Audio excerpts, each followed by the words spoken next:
Welcome to the Standing Post podcast. I'm United States Secret Service Director Kim Cheatle, and I'm stepping in to host today's episode. Instead of the traditional interview, I've taken over and we're here in the director's office with three former directors of the Secret Service. I'd like to talk to them about what it takes to lead this organization, some of the challenges they faced when they were directors, and some of the initiatives that they started when they were leading the agency. Director Murray, Director Alles, Director Clancy, welcome to the show and welcome back to Secret Service headquarters. We are so grateful that you could make it here today. If you wouldn't mind, let's catch the listeners up at home with who you guys are. So Director Clancy, if you would introduce yourself and tell us a little bit about your background. Sure. My name is Joe Clancy. I was the 24th director. I was very fortunate that President Obama invited me back to lead this fine agency, and it was a great experience for me. I'm originally from the Philadelphia area, and I'm back home now working in the private sector with grandkids around and a good family. Thank you, sir. Director Alles. All right, Tex Alles, and I came here via the department. I worked at Customs and Border Protection for 5 years. Before that was in the Marine Corps for 35 years, so that was most of my background, and it was quite a privilege to serve here as a director. I was most impressed by the quality of the people that actually make up the Secret Service. Very impressed by that overall, so it was a great honor to serve here. And since then, I moved on to the management director at the department, and I'm doing that job currently. Thank you. Director Murray. Jim Murray. I was with the service for 27 years. I began my career here in 1995. I always point out to people that I applied in 1992. I had a 3-year wait as an applicant. I'm proud we've really trimmed down that hiring process. Working on it. Was lucky to have about a dozen different assignments in those 27 years, and I have to joke that none of them were my first choice except for one, where I was a special agent in charge of the Rally Training Center, and that lasted for 80 days. And I was brought back here by Director Alles to serve in a different role. And the last 39 months or so, I was privileged and very much humbled to serve as our director. Thank you for that. So I'm the 27th director of the Secret Service. I returned to the agency back in September of 2022, taking the reins from Director Murray when he departed. And I'm very cognizant that my career was filled with opportunities. And it's actually great for me to be sitting here with the three of you, because at various points I worked with all three of you, and all three of you gave me an opportunity throughout my career. So I thank you for that. And I also know that that's part of my job as a director, is to make sure that we are constantly developing and providing opportunities for our folks. So, Jim, I'm going to go ahead and start the first question with you. Sure. You were leading at a time that was very difficult for not just the agency, but for the nation. And I think back to when the pandemic first started, and kind of the pressures that we were under as an agency, and moving to telework. And can you kind of walk us through some of the decisions that you made during that time? Absolutely. So in our role, we are privileged to not only work with our own fantastic intelligence folks here in the Secret Service, but intelligence partners across the government. And one of the privileges we get is we get a daily briefing that other component heads get as well. And I remember probably in early January of 20, there was this mention in one of those briefings about coronavirus. And I hope I remember the word correctly, but it was the first and only time that I saw the word zoonotic, that it was not zoonotic. And I was nobody's magna cum laude, but I didn't know what it meant. And apparently what it means is it can be transferred from an animal to a human. And that was the big news, that the coronavirus was not zoonotic, and oh, by the way, it shouldn't be a big issue. My next memory is, I think it was the last day in January. It was a Friday. I was on annual leave, taking my kids to look at colleges up in New England, and we had an incident at Mar-a-Lago. We had an individual who blew past a check post, and law enforcement had to engage, and so that was a big deal. And later that night, I was on a conference call in a restaurant on one phone, and meanwhile, at DHS, Director Alles set up a conference call regarding this same coronavirus thing, because the administration was going to shut down travel from China the next day. And I was quite literally on two different phones.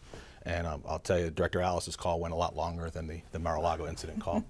What that yielded was a meeting that following Monday here in your office, where we talked, the deputy director, our former COO, and our leadership team talked about what do we need to do. And we made some quick decisions, and I like to look at them as some of them are lucky guesses. We decided we had to take some money out of the Director's Reserve and put it towards increasing connectivity, the capability to connect virtually. I'd be lying if I told you it's because I knew that telework would unfold the way that it did. Candidly, the concern we had at that time was, how are we going to remain mission ready and capable for campaign 2020, which the next day being February 1st was effectively underway. So we put some money towards that, and I think, increased the agency's capability from having somewhere about less than 1,000 people online to the entire agency and then some be able to connect. And we took some inventory, and when it came to things like things we know as PPE, and we figured out how it would affect our operations. And you were instrumentally involved in the role that you had at the time. I remember being in meetings with you about, does body temperature matter, right? That was the big conversation. So it was interesting, and I guess my lasting memory was I tried to early on, every time I found out about somebody who'd been diagnosed with COVID, I tried to talk to them and their family. And the most striking thing was it got to a point where I couldn't do that because there were so many people testing positive over time. But yeah, I look back and I know across the government, across DHS, there were some folks and families really affected. I'm happy that our agency fared as well as it did, but it was a challenge. Yeah, I agree with you, and I think that is one of the things that stands out to me is that, I was running the Office of Protective Operations, so I had the operational aspect, and then you had kind of the mission support aspect, and it was like you were living in two different worlds, and trying to ensure that we had the ability to keep our personnel safe, and to your point, kind of always making sure that we were touching base with people, but, and I think thankfully, under your leadership, we did do a tremendous job in the agency of keeping our folks safe and our protectees safe. So that was well done. I was going to say, I think department-wise, we worried a lot about those we couldn't put on remote work. Agents on detail, uniform division, other parts of the department, because we had to find ways to protect them. And of course, at that time, we had no vaccination, so very concerned about that. And then, of course, there were lots of myths about what the transmission was. We found out later how it was predominantly transmitted after we did a lot of time cleaning tables. Yes. To not much effect, but big concerns there. But I think as I watched the components, the service stayed, I think, out in front really in many, many ways. So I was very impressed by that. Thank you. We kept using the phrase, we were building the airplane as we were flying it, I think was what everybody kept saying. Yeah, that's exactly right. So.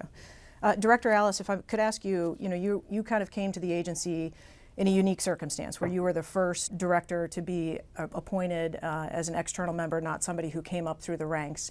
Can you kind of describe what that was like for you coming into this agency and whether that posed a unique challenge to you or whether you felt any sort of different resistance or challenges? Well, I think, as I mentioned just in the opening remarks, that when I came in, I was very impressed by the people of the Secret Service, the men and women that make it up, both the agents, on the mission support side, and then the uniform division. Very, very impressed by that. So, I didn't know what kind of resistance I'd meet. By and large, everyone seemed to want to cooperate to improve the standing of the agency, so I was impressed by that. I think preparation-wise, I had not much background on what the service does. I had a reasonable background on how you set things up administratively to support a larger organization. That I had some background in, but in terms of what the service did overall, that was not my expertise. So I had to rely on people like you and Jim and Ken Jenkins and Farhan and others that were actually running the major parts of the organization for expertise on how to actually function there. So it was a learning experience here, as you all probably remember. But I think the service took it all in stride, and we moved forward and made good progress overall. So I don't know if there's any good way to prepare for that. I think as I told President Trump, because he asked me, well, who would you pick? I said I would pick somebody from the inside. That's what I told him. And he said, well, that's great, but I'm going to do what Kelly wants to do, who was the secretary at the time. So I said, okay, well, it's your decision, obviously. But I think it is better for the organization for those who understand it better. So. Yeah, well, I have to say, because I was in the Office of Training at the time and running an RTC, and you definitely brought a different perspective that I think was great for the agency because of your external experience. You looked at things differently, whether it be how we did our contracts or how we purchased stuff or how we did training. I think it brought a fresh perspective. So I think that was of benefit to the agency when you came over. Thanks. Yeah, I would agree with that, Director, because Director Ailes followed me, and I know there was a great push to have some outside perspective, and there was always concern in the agency to do something like that. But Director, when you came in, all the noise quieted down. You know, I think things came back to normal. I had a number of hearings when I was there, and when you came in, things settled, and I think you were certainly the right person at the right time to lead this agency. So thank you. Yeah, I would just remark that I often watch people coming into organizations, they want to massively rearrange everything. That is not what I think is good for an organization. I think it's better to study the organization, find out what's working well, find out what the culture of the tradition of the organization is, and not try to overturn that. I don't think that works well at all. And I've been in organizations in the military where they did just the opposite. And like in one instance, I won't tell you where it is, it lost us about a year of momentum by the way the commander came in and reorganized things. That's significant, yeah. Yeah. Director Clancy, you and I kind of share a similarity in that you had retired from the agency and then were asked to come back. And how did you find that experience? You know, was there a lot of catch up that you had to do, or had things changed, or were there challenges that you faced in doing that? Thanks, Director. Certainly there was a lot to catch up on. Although I had only been gone about 2.5 years, I spent very little time in headquarters. So from an administrative standpoint, there's a lot for me to learn from. But when I did come back, I know there was obviously we just had the fence jumper. The fence jumper had entered the White House, and that's when President Obama asked if I would come back. And so immediately there were some measures we had to take. Some of them were electronic door locks, or strobe lights, better alarms, and then the fence project started. And I certainly credit Director Ailes and Director Murray for seeing this project through to where it's in the last legs here, and under your leadership, Director. And but A.D. DePietro really got it started, and trying to find the materials needed, which were hard to find, and designing the new fence, which would be taller. And my understanding is that since the fence has gone up, there hasn't been a fence jumper. I may be incorrect on that, but on the north side anyway. So those were some of the measures that we had to take immediately. Was some measures around the White House. It really is. I don't know if you've been down there recently, but it's so impressive to see and to stand next to that new fence, and especially when you see it in scale compared to what the old fence used to be. It's just incredible. And I don't think it affects the public view, and I haven't seen any concerns, which early on some of the Fine Arts Commission or the National Planning Commission may have had some questions about that, but I think it's worked out very well. Yeah, no, I agree. I would remark, I have to laugh because I think the only fence jumper that was successful was one of our ERT folks who tested the fence out at RTC when they put the sample up, and actually got a pretty good cut when he went over the top of it, as I recall. Yeah. And so now we're moving on to the White House Training Defense Facility, which I know is something that we've all kind of been engaged in various points of our careers. And so one day I am bound and determined that is something that this agency is going to have, because that's just going to continue to further the training capabilities of our folks down there. Trying to put in the budget. I'm putting that plug in for you, sir, for the department. I'm all supportive, okay? Appreciate it.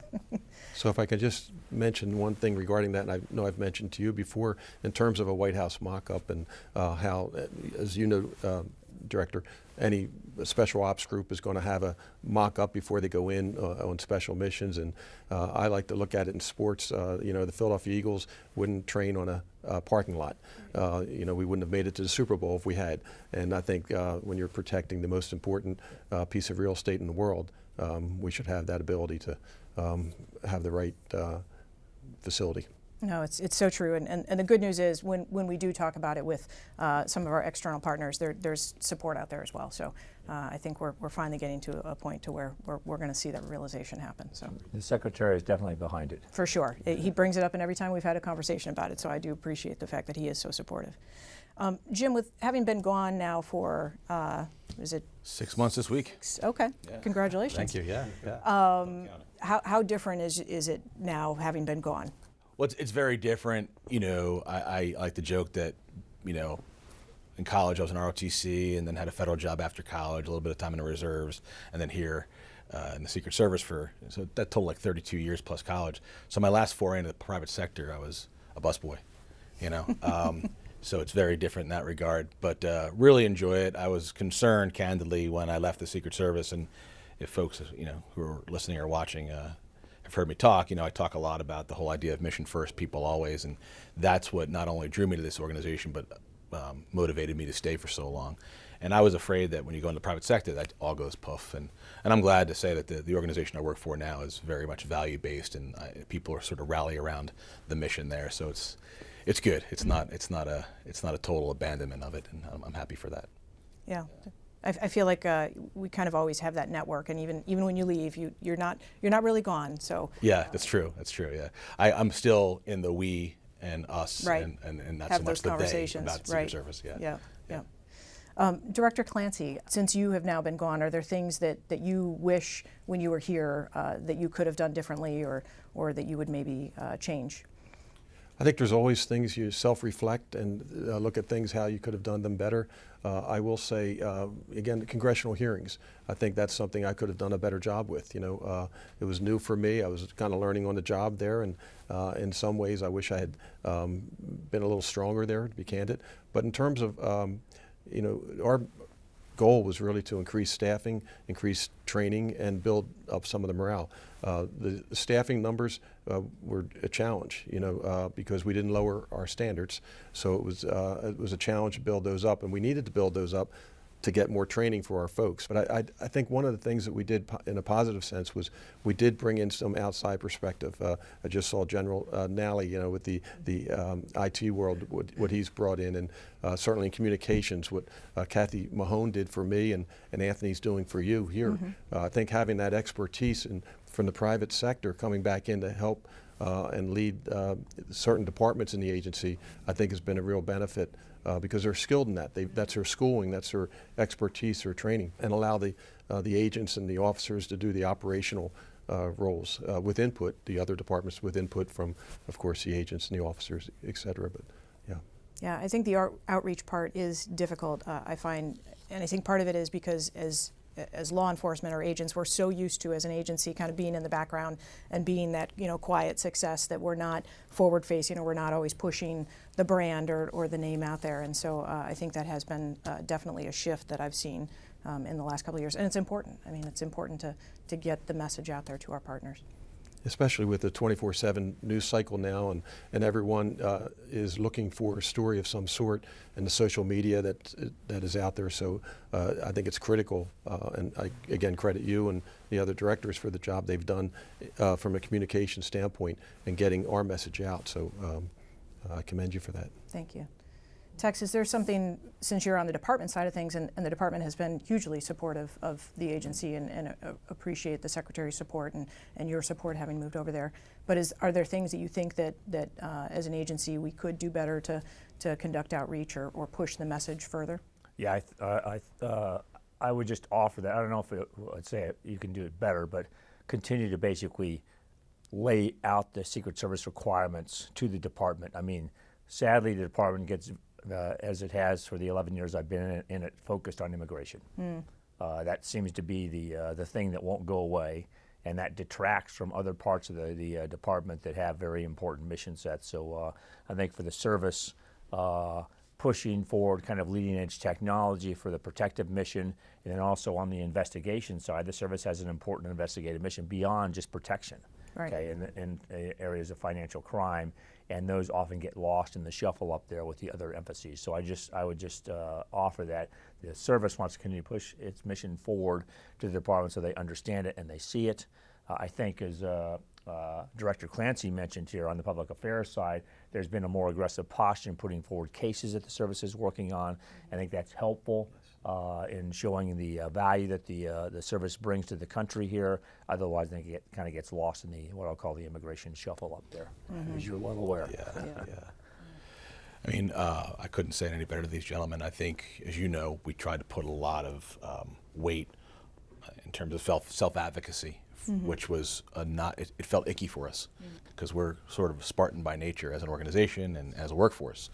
We never want to be the story. We never want to be out front. But we sort of really leaned in on that, and even though it was awkward, tried to do the best we could. Looking back with 6 months past, I guess I'm proud of the fact that we made that effort, and I was able to basically surf the wave that was these two gentlemen in that regard. But you look back and you realize, well, you could have done more. I mean, I could have done more in terms of self-advocacy. The one thing I'll say that I learned when we started working together as a DAD, and Director Clancy was here and Director Alles filed, is that coming from the field and training, like a lot of folks in our workforce, I used to think, well, why can't we do this? Why can't we do that? And once you get here on this floor in particular, you realize that any government agency, we're no exception to it, is sort of held hostage to a 3 or 4 year budget cycle. So the things that we want for 2027, we have to be talking about right now. And it seems awkward, right? It's probably not something people want to hear because they want not so much instant gratification, but they want an instant solution to the problem. That's one thing I think, to Director Clancy's point, we can kind of get out ahead of. When I say we, the Secret Service can continue to get out ahead of with the Hill. And I agree. It was not doing congressional hearings wasn't my favorite thing to do, but I did feel that doing them kind of helped us reemphasize, reiterate, reinstill. Hey, we're here. We're all about continuity of constitutional government. We need a little bit of attention too. Yeah. Hopefully everyone's working towards the same goal. That's what you realize when you sit down and start talking to them, at least. Yeah. Did you have a favorite assignment when you were coming up through your career in the Secret Service? I like them all, because and basically because of the people. I was thinking about this as I was driving down here today. The people that we've all worked with here in the Secret Service, and of course I'm in the private sector now, and in the private sector I work with very intelligent people, nice people, driven people, but the men and women of the Secret Service, they're willing to sacrifice. And anyone in law enforcement, that's inherent, that the idea of sacrifice. But in the Secret Service, with the hours that you put in, there's no flexibility. You don't get to call in sick, because if you do, you're letting somebody down. And I think, so all my assignments that I've had throughout the almost 30 years, it was the camaraderie and we each had each other's back, and it's hard to find that anywhere else, I think. So people that know Director Clancy are now going to say that's such a Director Clancy answer, because he's not going to pick a favorite. Oh.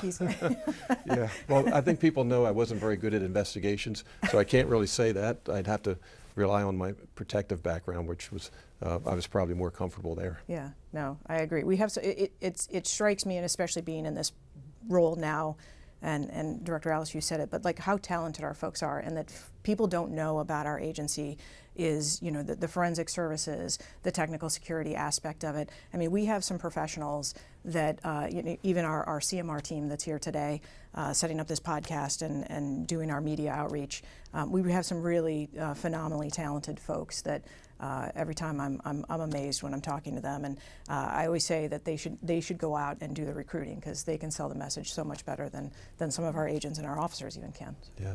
Is there a favorite memory that you have from when you were here as the director? Actually, the one thing I was probably most pleased about is we got, as you all recall, one of the issues was always overtime pay. Yes. Okay. Yeah. The max out, as we call Still it. is. So Yes. I know it still is. And so one was getting that passed or re-upped in 2018. I thought was a highlight from my standpoint. So I couldn't give you a favorite assignment because I only had one, obviously, here at the service. So that was my favorite. But I think getting that through is helpful, because we had folks and that without that are massively underpaid, as you recognize. So yeah, that was encouraging to see that. I think some of our weapons transitions too certainly could be credited to you, and the way that we worked those contracts with the agency owes you a debt of gratitude. So. You're welcome. Yeah. What about you? Do you have a favorite assignment? Well, I started in New York. Said training, but it was only 80 days. Yeah, so. yeah. So I started in New York, and then I wound up being the DSAC and SAC at WFO, so I'm not going to say either one of those because one will be upset about the other. And as I sort of alluded to earlier, I think I have somewhere north of 10 assignments in 27 years, and my joke's always been none of them were the first choice. And that's true, but thank God for unanswered prayers, because they were all fantastic. I would say, this is a roundabout answer, but when I was leaving New York, I wanted to go to the 41 detail, President Bush 41 detail. And I was just too late in line for EOD, and eventually a gentleman named Mr. Pollard, James Pollard, who was I think he had enough of New Yorker shenanigans, and he said, no more New Yorkers. So then I raised my hand to go to the Vice President's detail, and a lot of New Yorkers were going to VP at the time. And then I found out one day I was going to PPD. So I was happy about it, and I look back just on the people I met, the opportunities I had. When I say people I met, I mean within organization, within the Uniform Division, obviously staff, and then globally. It's hard not to recognize that as something special of an assignment, so I'm grateful for that. Thank you. Well, I thank you three for being here today. I appreciate the fact that you took time out of your schedules to do it, and I know that it is a little bit of coming back home, but it's not only an education experience for our workforce, but it's also an education experience for me, and I appreciate the fact that I can actually call any of you at any time for advice and counsel, and have done so. And for our workforce that may be wondering kind of why we selected the three of you to come back, we kind of had, because we have lots of directors that I could have called upon to come back and have this conversation with, but kind of wanted to, just go back to the past three and know that the three of you are connected because it's all in succession here. And you all dealt with kind of unique challenges during your term as director. And so I do appreciate your time this afternoon, and I know that the workforce will greatly appreciate hearing what you've had to say. Of course. Thank you. Thank you. Well, Director, thank you for all you've been doing for the agency in a short period of time here, as well as your previous career. But I don't think you need to reach out to any of us. We've watched how you've been performing, and we're very grateful. Thank you. Appreciate that, sir. Thanks for joining us for Standing Post. Yeah. Thank you. Thank you.